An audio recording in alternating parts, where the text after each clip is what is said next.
भारत के सर्वश्रेष्ठ गोदी मीडिया के रूप में जी न्यूज सबसे आगे है और अब वही जी न्यूज नेपाल में जा पहुंचा। जी हाँ, जी न्यूज के editor in chief Sudhir Chaudhary ने हाल ही में prime minister KP Sharma Oli का इंटरव्यू लिया। ये वही जी न्यूज है जिसने केपी शर्मा ओली और चाइनीज एम्बेसडर के बीच में रिश्तों की बात कही थी। उस चैनल के यही एडिटर इन चीफ है। इन्हीं की हामी पर जी न्यूज जैसे चैनल पर केपी शर्मा ओली और चीन के राजदूत के बीच में संबंधों की फेक बातों को उड़ाया जा रहा था। अब उन्हीं जी न्यूज के एडिटर सुधीर चौधरी को केपी शर्मा ओली इंटरव्यू दिए हैं। जी हाँ, ये अपने आप में एक शॉकिंग है।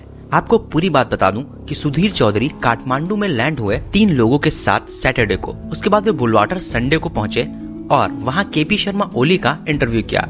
भारत के सर्वश्रेष्ठ गोदी मीडिया का कहना यह है कि यह जानना महत्वपूर्ण है कि आपके पड़ोसी के दिमाग में क्या चल रहा है, और ये उन्होंने एक फेसबुक पोस्ट के जरिए कहा। उन्होंने बताया कि नेपाल के प्रधानमंत्री केपी शर्मा ओली के साथ उनकी अच्छी बातचीत हुई कि अब नेपाल भारत को अपने बड़े भाई के रूप में क्यों नहीं मानना चाहता।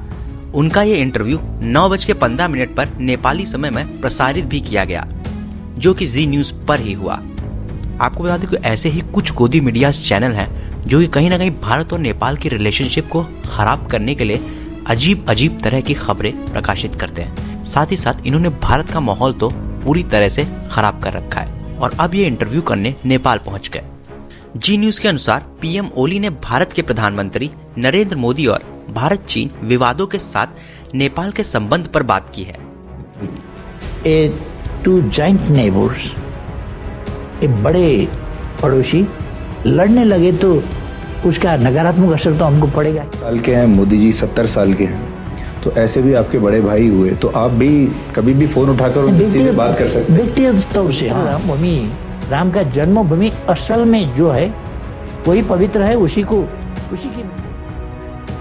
आपको बता दें कि पीएम नरेंद्र मोदी पर बोलते हुए केपी शर्मा ओली ने सुधीर चौधरी को बताया, पीएम मोदी समान संबंधों में विश्वास करते हैं, लेकिन जब मैं कहता हूं कि मैं मोदी जी के बराबर प्रधानमंत्री हूं तो लोगों को बुरा लग जाता है।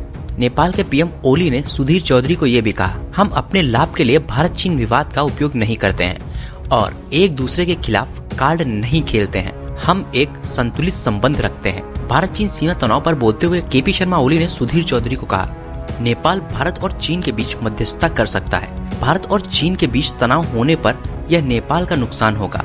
हम शांति और विकास चाहते हैं। उन्होंने कहा, यह एशिया की सदी है। भारत की संस्कृति के बारे में उन्होंने कहा, भारत की संस्कृति पर गर्व है। साथ ही ओली ने यह भी कहा कि न्यूटन और गैलीलियो से पहले हम विज्ञान के सिद्धांत को जानते थे, जो कि नालंदा में था, और उस नालंदा को जला दिया गया था क्योंकि यह हमारे ज्ञान का केंद्र था। साथ में उन्होंने इन बातों का भी जिक्र किया। तो इन सब बातों का जिक्र करते हुए ओली ने सुधीर चौधरी को इंटरव्यू दिया। ये अपने आप में एक हैरान कर देने वाली बात है कि केपी शर्मा ओली ने किस तरह से उसी गोदी मीडिया को इंटरव्यू देने पर राजी हो गए जिन्होंने उन पर ही फेक न्यूज चलाई थी। हालांकि राजनीति हम आम लोगों से परे है। साथ ही अगर आपने चैनल को सब्सक्राइब नहीं किया तो इसको अभी सब्सक्राइब कीजिए और बेल का आइकन जरूर दबाएं। धन्यवाद।